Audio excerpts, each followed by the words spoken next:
Hello, authors, book lovers, and storytellers. Welcome to another session here in Reader's Magnet's featured author interview. My name is Leah, and I will be your host for today. And with me is one of the Reader's Magnet's featured author. And yes, today she will be sharing to us what this book is all about, her as an author, and of course, what inspired her to write this book.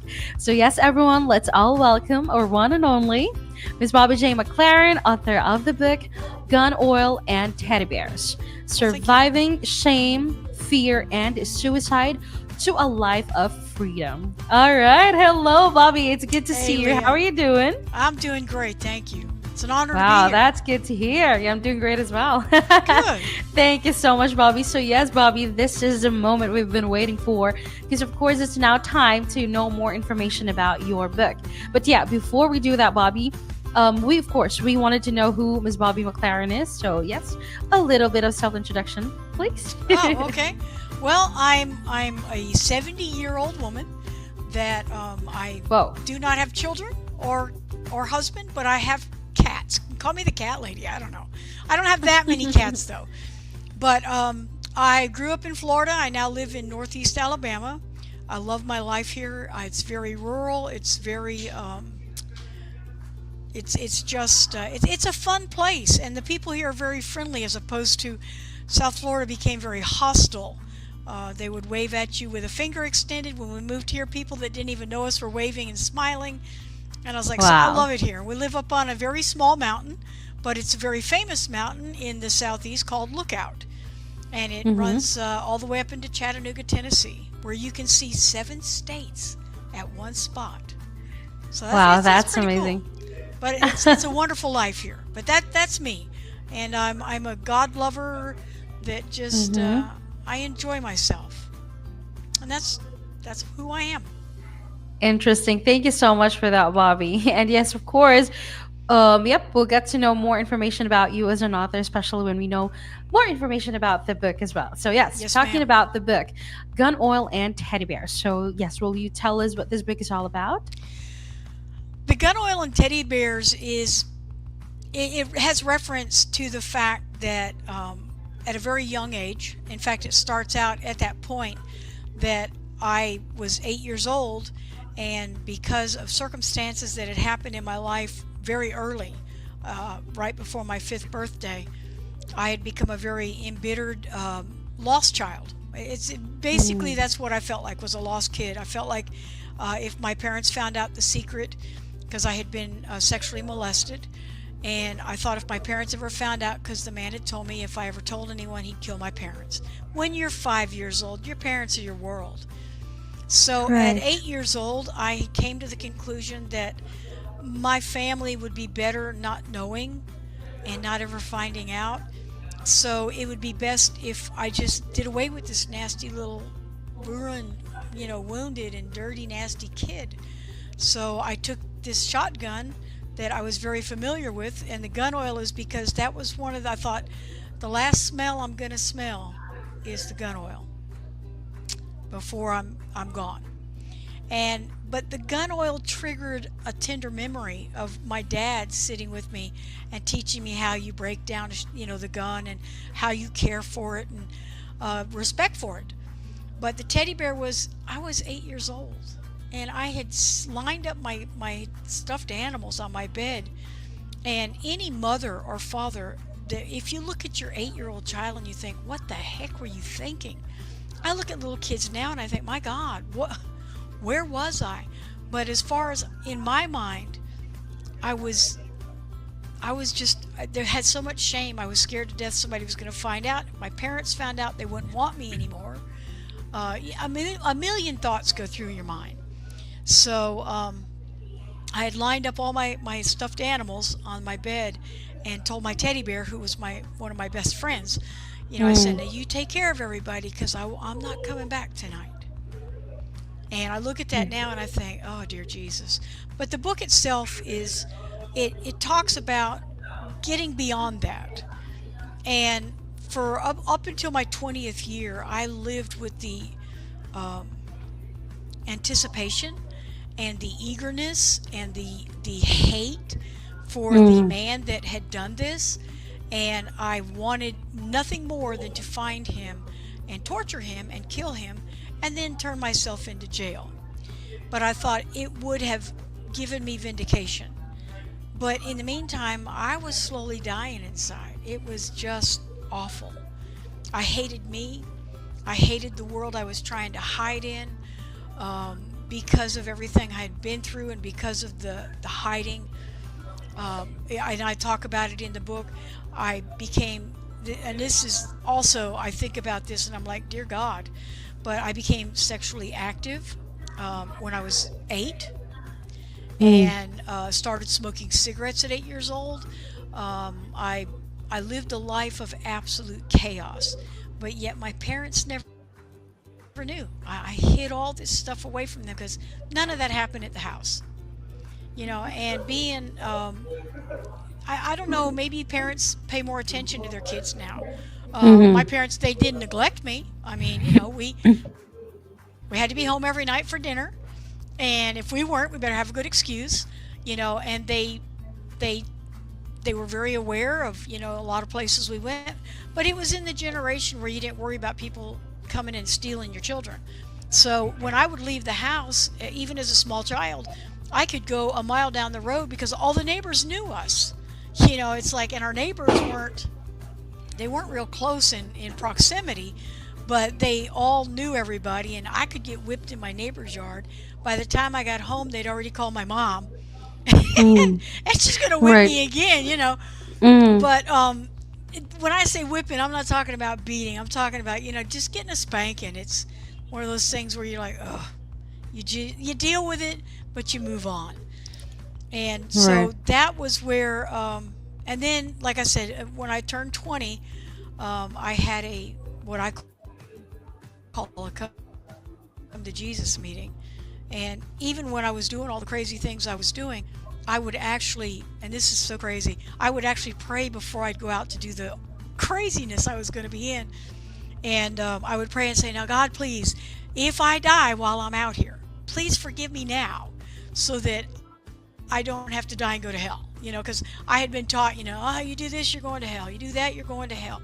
And, you smoke, you're going to hell. And I had no real understanding that God doesn't look at us at individual things like that. It's Mm-hmm. whether or not we accept Him or not. It's not the individual Mm. sin, because we all have that. I mean, there's nobody Right. perfect, you know. Exactly. And so I had this thing of where the Lord had, I could hear this voice inside talking to me while I was at this place, and it basically, and I know it was God, but it said I had to forgive that man, and I was like, no, my whole life is to get this guy, and it was like when I heard the words, I died for him, just like I Mm. died for you, and I thought, but why? This is a vile human. These are people Mm. that should be like put away with and stoned to death and killed and maimed and do all those bad things. So that anybody who touches a child like that, they're insane anyway. Mm. And I realized that the only way that I was going to ever escape the person I hated, which was me, was I needed to somehow learn to forgive that guy. So I actually prayed and I told God, I said, hey, you show me how to do this, and I Mm. will do everything I can to do it. But I don't know how. I told him, I said, I don't know how to do this. I'm just, this is beyond what I can do. I don't have the strength for that.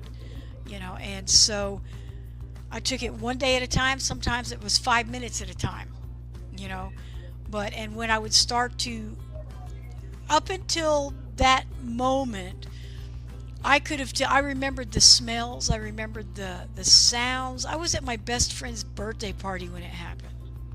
She was just turning 5. I'd be 5 the next month. And I can remember the way things looked. I remembered everything except the man's face. But I thought, one Mhm. day I'm going to see him and I'm going to go, that's the guy. But I had to turn it over to God, And people that say, "Oh, well, God's not real. You just use that as a crutch." Well, I'm going to tell you what. He's real. Whether you say that I did it through my own mind power, or Mm-hmm. you can call it anything you want. But all I know is there was a transformation that day. In fact, when I went there, I'd been out um, partying with my cousin, and we would go out drinking every night, and working for 3 years. I basically just every day. The age in Florida was 18 to drink, because if you could go off to war in Vietnam, then you should have Mm-hmm. the right to drink. So Mm-hmm. and so, anyways, I had bleeding ulcers. I smoked 2.5 packs of cigarettes a day. Wow. And when I got up off that floor after my moment with God, I suddenly I didn't have the craving to drink. I could care less about smoking, and I had no more pain with my ulcers. And I was like, Wow, that's amazing. that's a God thing. I mean, that's, Mm-hmm. you can call it what you want. Right. I call it a God thing because it changed my life. And the person I am now, I like me. I was like, man, I'd like to have friends like me, which I do, you know. But, and that was another thing in my, um, it was like, well, I was going to have to give up the people that I ran with because, well, we were all a bunch of partiers. I had friends that were, we didn't have what they call the crystal meth and all that back then. I've never heard of crack cocaine, whatever it is that they do now. Never heard about it. But the heroin and the cocaine and things like that, and of course that was the 70s with Timothy Leary. You drop acid, you can see God, which I tried that and I didn't. I saw everything but. Anyways, I had friends that were 13 years old. I had a friend that was shooting up heroin, doing $100 a day, which way back then was a lot of money. And so there was a lot of things going on, but I didn't like who I was, and I tried to find friends. And the Lord told me that if I would give up the friends I had, He would bring me people that would be real, true friends. And I thought, yeah, man, I got true friends, but I'll try. So when I went back, I told my friends, I said, hey, man, Jesus is changing my life. And they're like, really? And I'm like, yeah, man. And they said, well, you know what? When you come to your senses, you come on back to us. And I thought, you guys are just going to leave me like that? And they said, yeah. And so they left. But now, it's years later, and God has been so good to me. I have friends, my family, we all get along great, and we didn't always do that. So, and like I said, I like the person I am now. I'm very comfortable in my skin. Mhm. It's kind Wow, of that's life. good to hear. Yeah. Right. That's good to hear, and Bobby. And you know what, Bobby? I've actually seen your book online as well, and seeing there a lot of positive feedback, good review about your book. And you know what? I am so proud because, I mean, not everyone can really talk about their experience, share it to among as many people, especially that, Yeah. this experience of yours is really such a sensitive one. Yeah. I mean, and you, I mean, the whole journey of you creating this book, there must be some emotional triggers because it Yeah. really did, bring back a lot of Yeah. memories from the past. And you Oh, know what, yeah. Bobby? This is very important. Some that there's someone out there, which is like you, who's also raising an awareness and the importance to really know or really raise this kind of awareness about violence. Hmm. On why is it very important to prevent abuse, because right now raising awareness is really about is really the key to supporting victims. Yeah. Awareness campaigns can really provide a lot of information about resources, what such as hotlines, Oh, yeah. shelter, Hmm. especially counseling, especially Yes. counseling. This knowledge can really be a life saving, to someone who's also facing the same problem, for victims who may not know on where to turn for help. Hmm. Wow, and Well, and your that's the voice, your reason books really speaks a lot. that was the Go ahead, reason babe. that I tried writing this book like 10 years earlier, and I Mm-hmm. couldn't do it. I just, every time I would think about it, I'd feel sick. But all of a sudden, it was one day I sat down and I typed it out like in 2 months. Everything was done, and I read over it and re-edited it and went through the different things.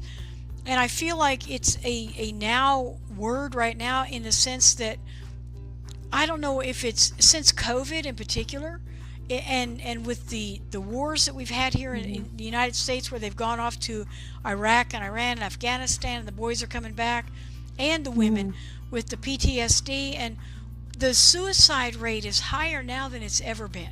I mean, worldwide, Exactly. the Right. suicide rate is just ridiculous. But there is hope, and people need to know that there's hope. You can get beyond that. Right. Not that I haven't thought of suicide since. I mean, I actually did years later, but all of a sudden I realized, you know what? If God has value in me, He created me for a reason. It wasn't just to waste space. You know, Right. it wasn't just to crack jokes with my friends and to make a mess of things. But we all have. I don't care if you're the smallest person in the world. Mm-hmm. We all have something that can benefit someone else. And I feel Mm-hmm. like this is something that really needs people need to know that don't give up. Don't give up hope. There's always hope Right. out there. And all you need to do is find one person that can validate that you matter. And you Mm-hmm. do. You do. You're somebody God created that never will be exactly the like you. So why in the heck did He make you if you weren't for a reason? You know? Mm-hmm. Exactly. Yes, and you know what, Bobby? This is actually a good thing. I mean, because your book is not just about you sharing your experience, but yes, it is really advocating for a specific cause and agenda. Especially, the important topic here is on how to really promote trauma and awareness, and also Yep. the understanding itself. Individuals right now who have also experienced the same trauma are at really an elevated risk for, yes, what you have mentioned earlier, substance use disorders, including abuse and dependence. Yeah. So there's really a lot that is happening right after these experiences. The depression, the anxiety, Yes. the, let's say, what other social major life areas, Hmm. other distressing symptoms. And you know what, it's actually a good thing that you also use this kind of talent, of talent, Bobby, to which is doing a storytelling, because I believe that it also help heal the trauma that you've been through, wow, which may also help improve thought and behavior patterns. And seeing you right now, I am not seeing someone who experienced you know that kind of, I mean, your experience before. I mean, wow. And I Yeah. can also see a redemption here. Oh, Your book is also absolutely. talking about redemption, and Hmm. wow, that's just so amazing. Thank you. You're, Yeah. you're truly an inspirational one, Bobby. Well, thank you. You're actually giving, the voice for someone out there who cannot really speak. I mean, wow, this is very helpful. Hmm. And see, Yes. back in that day, you couldn't. You were basically told you don't talk about it and things. Mm-hmm. I mean, it that covers so many different areas. It was like you don't talk, you don't mean. There were conversations way back when that one of my aunts might have been a lesbian, but it was like, shh, we don't talk about that stuff. You Mm-hmm. know, I think sometimes things need to be brought into the surface. If that's you, then that's you. Right. We're not. God didn't put us here to be judges. That was not not. That's not the role. And if people begin to feel like that, it's like people say, "Well, all Christians are haters." I'm a Christ follower. I'm real apprehensive to say I'm a Christian because that Christian has that hating, like, oh, we hate everybody. Well, Mm-hmm. I don't remember that. I've never read that in the Bible where Jesus hated. In fact, he hung out with all the people that everyone else is judging. Mm-hmm. So, I Correct. mean, come on, if he can hang out with them, then who are we to say, man, you're dirt? So that's, Mhm. yeah, Yes, and you know what, Bobby? Also, one of the things that the viewers can learn in your book is really on how to help someone who is emotionally abusive. I mean, how do you help someone who has experienced abuse? On what to yeah, tell them. How do you help someone who's emotionally abusive? You mean, this is something that needs to be heard. hmm, Acknowledging that there's really a yes, frightening and difficult situation. hmm, You can let them know or tell them nobody deserves to be threatened. I mean, to be threatened or beaten. You yeah, know, I mean, this is something that would also give them to, or at least a reassurance reassure them that they are not alone and there are many Right. others in the same situation as well. Hmm. Your support could be the key to them feeling believed, supported, and also empowered to seek the help that they need. I hope And so. I one do. of the Hmm. best things that they should also do is to really God, ask help from God. And that's what Yes. you did, Bobbie. Hmm. Yeah. Wow. And there's no It's shame in amazing. therapy. I mean, for years and years, Exactly. it was like, um, my mom and dad were. My dad was born in like 1917. My mom was born in the 20s, and you didn't go to therapy unless there was something really wrong with you. Where today, you know what? If you need help, go get it. And there's all kinds Hmm. of children advocacy centers. There's one here where I live that Right. they're phenomenal. I mean, the fact that they're the champions for these kids, and they've got the domestic violence, for the women. And Hmm. there's even, it's not just women. There are women that abuse men, but they have places where these people that are being abused can go, and they can get assurance, and they can get help, and they can. It's wonderful. Yeah, I mean, it's just, I wish we had that back when I was a kid. I thought, man, Right. that would have been so neat. So, those are great places to support if you know people. Even if it's not you, if you know people, support those agencies. But there's no shame in therapy. Get it. Exactly. Totally agree on it. Totally agree with you on that, Bobbie. Now, yes, Bobbie, before we end our session, is there any message that you would like to tell to our viewers? Um, the, o- the only thing I can tell you is, I hope that when you read it, that you, as you read the book, that you remember that this was written in the beginning from an 8-year-old child's Hmm. vision and what I saw of that. Going to, when I finally wrote it, I was, I don't know how old I was, 68, 69. Anyways, and could look back clearly. Sometimes what you see ahead of yourself doesn't look clear, but just keep moving forward. Even if you get knocked back down, get back up. Just don't give up. There's Wow. always hope. Always. Find somebody that will validate that you matter. And remember, if nothing else, go to my website. You can, I've my email's on there. Email me. I would be more than Hmm. glad to validate you and let you know how important and special you are. But Wow. thank you so much.